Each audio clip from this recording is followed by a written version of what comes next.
Të prejnë për gjys apo tradicionalisht? Ti si qysh është prej kohrat Në kohrat që kjo thik pak është e trosh. Qysh e keni prej ju ma heret, edhe që thatë jeni shumë vlazni, shumë motra, po ndoni pak edhe të shalqiri, a ju ka mbledh në tavolina?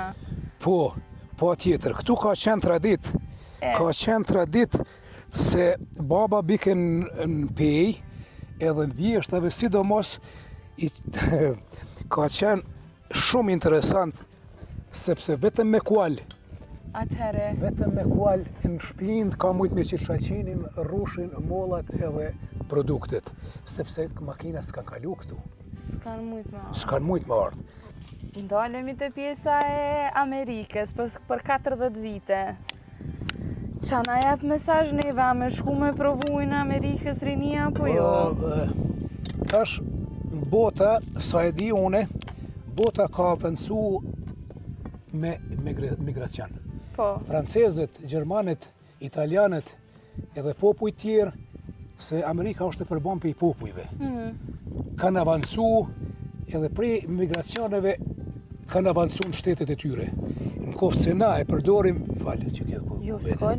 koftë se na e përdorim migracionin edhe krimin me profesionalizm, na kemë u bomba shteti më i fortë në botë. Se shqiptarët janë punëtorë. Ka në Amerikë shumë shqiptare? Ka të shkore në fundit mendohet që ka dhe 1 milion shqiptarë. Në kohën kur kom dalë une në 86 në kom rrinë në Amerikë, në kohën kur kom dalë une në Amerikë, po të tregoj, sidomos ka pas shumë pak të rrugovas. Tash ka me mija, po dhe të popuj tjerë. Është Shqipëria në miniatur është New Yorku. Shqiptar për gjitha viseve, gjitha trojeve etnike ka New York.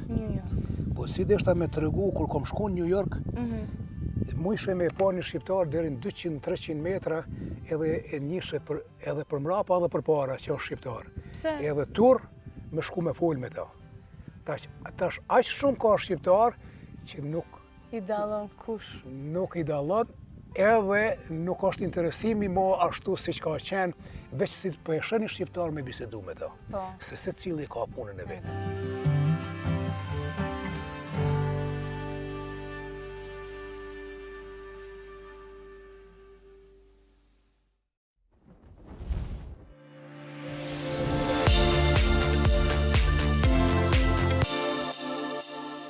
Gjithmonë ekzistojnë ato konfliktet e gjeneratave, ose më mirë themi më butë, le themi kështu diferenca, ndryshimet në mes gjeneratave.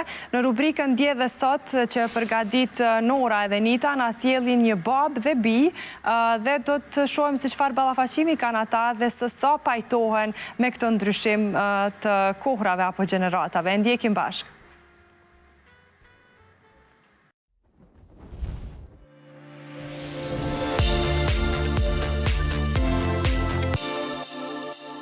Përshëndetje, mirë se erdhët edhe këtë të dje në Dje dhe Sot, rubrikën ku ballafaqohen gjeneratat, ku përmes të ftuarëve tanë marrim këndvështrime të ndryshme për tema të ndryshme. Sot do të flasim për atë me çka shquhet populli jon, muzikën folklorike. Dikur ky zhanr dëgjohej e këndohej në çdo shtëpi e me kalimin e viteve